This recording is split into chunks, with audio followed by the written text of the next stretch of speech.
Dear Grownups, this episode I think might make history because I'm going to give you permission to do something that I usually say do not do. But today is the only time, well, this and maybe Thanksgiving. But as you prepare for Mother's Day this week, either in the classroom or at home as you're making gifts for other people, I do give you permission to do one handprint craft. So live it up because this isn't going to come often. I'll let you do one handprint craft for Mother's Day and one maybe one turkey handprint craft. And that should be all the handprint crafts you do during the year. So go ahead and get your paint, paint your kiddo's hand, and live your life. Do your handprints.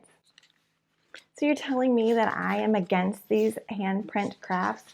I'm really not. I like to see how their hands have grown and changed over the years. It is so sweet. I just don't need 12 of them every year. I get it. Their hand is growing.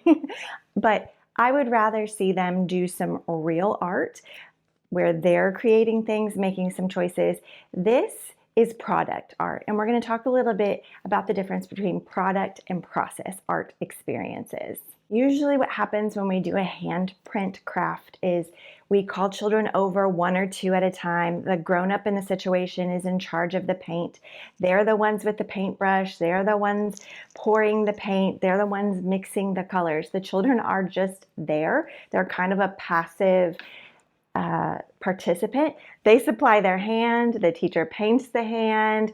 So yes, the child is feeling that the paint is cold, that it's slippery, so there is some sensory experience there, but they usually don't get to pick what color paint we're using. They don't even touch the paintbrush. So I would suggest that this is not art. If a child is not touching the paintbrush, then they are not the artist in this situation.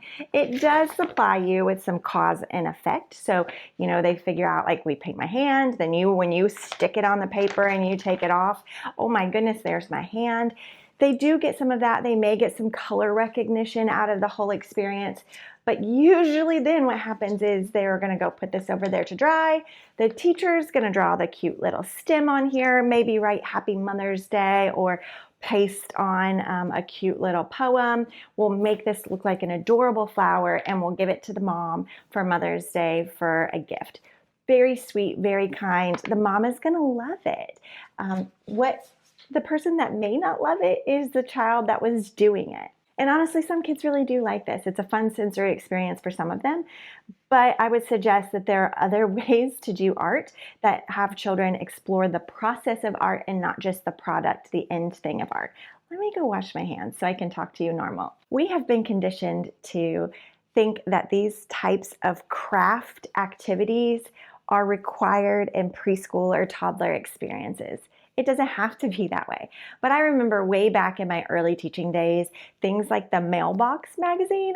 Please, if you use the Mailbox magazine or if you're familiar with the Mailbox, like Teacher's Resource magazine, put it in the comments. Help me not seem so old. It was pre-Pinterest, people, and that's the only thing we had to go by. But teachers were creative. They were turning feet prints into fire trucks. They were turning hands into leprechauns.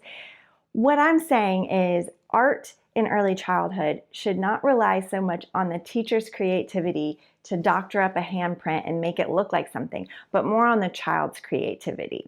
But for this one time, live your life, get out the paint, do the handprint craft if that makes you happy.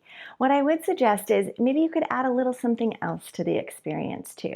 I have a sweet, well, maybe sweet, but I have a sweet little example of one of the portraits that my son made for me on Mother's Day. And I love this. I love to see how his artwork has changed. I kind of love to see how he portrays me, but it is just so sweet. I love the interviews that teachers will do with children and asking them questions about their moms, like how old are they? What's their favorite food? Those are so sweet to go back and look at and remember. Quinlan has one here. Let's see what she says. Oh, see? Handprints, cute, but paired with something very personal from her. My mom is 15 years old, bless her little heart. This was a few years ago. She wakes up that morning. My mom's job is to work on her computer, not a lie. Her favorite color is yellow. She got that right. My mom always says yes. My mom likes to wear clothes. Good, good. Adding an interview to your handprint craft will make it more personal, and it'll include the child more too and have them doing some of that creative thinking. If your handprint craft is going to be turned into a flower, you could also pair it with a painting of a flower that the child does. You could supply that. I love representational drawings and representational paintings. You can set out a vase of flowers. These are not real because the only way I get real flowers in my house is when my oldest daughter gets them from her boyfriend, and she just doesn't have any right now, or I would use those, but pretty soon I'm sure he'll be sending her some. But you could put a vase out of flowers, bonus points if they're real. You could supply magnifying glasses so the children can take a closer look and see the different parts of the flower. So that's science concepts, very academic. They're looking, they can see the petals, they can see the stamen, they can see the stems and the leaves. Maybe there's thorns. They can see all of those things and take note. They could either draw it with, here's where there's a difference between craptivities and process art. Children can decide then what materials they're going to use to represent the flowers. They might use the pink paint that you use for the handprint crafts. They might use color pencils that you have in your art studio. They might use crayons. They might just want to do a black and white drawing. They might want to use watercolors. But if you give them some choices, then they're making a choice, and that's a cognitive skill too, that they have some agency over it. So they can take a look at it with a magnifying glass, and then they can represent it on their paper. But this has a lot more thinking involved than this does on the child's part. This, the child is touching the materials, touching the real authentic item. This, they are touching the paint because the teacher put the paint on their hand. This has a lot more work on the child's part. This is a lot of work on the teacher's part. When we direct children so much through activities that they don't have choice, then we're stifling them. So make sure that you're giving children some opportunities to make their own art. And at the end, it doesn't matter what the art looks like. It can just be they mixed the paint. They wanted to see what made pink. They wanted to see what made a pretty green color. They wanted to see what happens when they put all the colors together. Or what if they used a thick brush versus a small brush? It's all types of experimentation, and that's great because that's cause and effect. That's choice making. All the different things that happen when we don't just stay with craptivities.